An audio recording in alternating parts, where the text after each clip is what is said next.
हद पार बेहद है, बेहद पार अक्षर, अक्षर पार वतन है, जागिए न घर।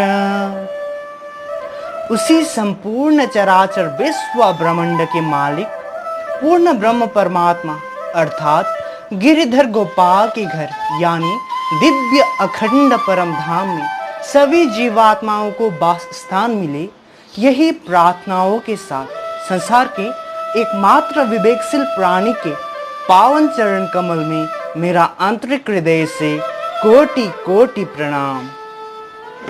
सर्वप्रथम आप सभी को कृष्ण प्रागट्य उत्सव अर्थात जन्माष्टमी के मंगलमय शुभकामना। कृष्ण भक्ति हम सब मनुष्यों के लिए क्यों अनिवार्य है, ये तो स्वयं भगवान कृष्ण ने अर्जुन के मार्फत कुरुक्षेत्र के उस युद्ध भूमि से पहले ही हमें जागरूक कर चुके हैं।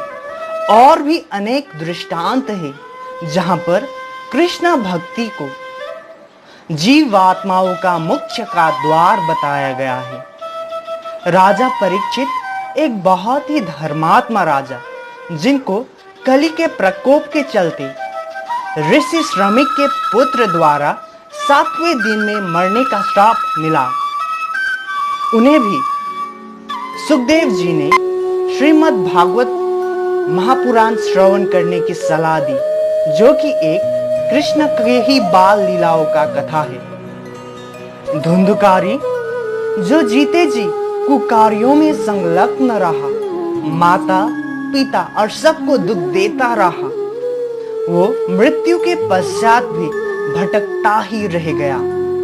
धुंधकारी शायद वो पहले व्यक्ति है जिसने मृत्यु के पश्चात श्रीमद् भागवत महापुराण का ज्ञान अर्जित किए और मोक्ष को प्राप्त किए। मैं सुदीप छेत्री आप सभी के सम्मुख एक छोटा सा कविता लेके उपस्थित हूँ, जिसका शीर्षक है कृष्ण नाम रटते रहो। कविता का शीर्षक कृष्ण नाम रटते रहो। सबसे उत्तम भक्ति है उनकी, सबसे उत्तम भक्ति है उनकी, जो नाम रटत है श्री कृष्ण की। कहत हरि को ही उनको, कहत हरि को ही उनको, नाम अनेक है अपने धनी की। कन्हैया कहते झूमत है कोही, कन्हैया कहते झूमत है कोही, वेद का सागर है वो सोही।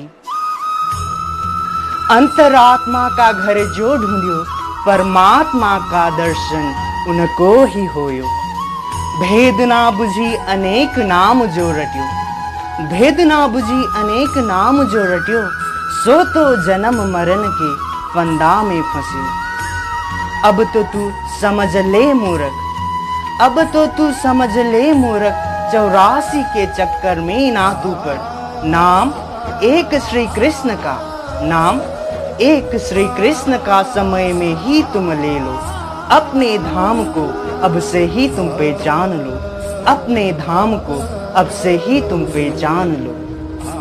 धन्यवाद।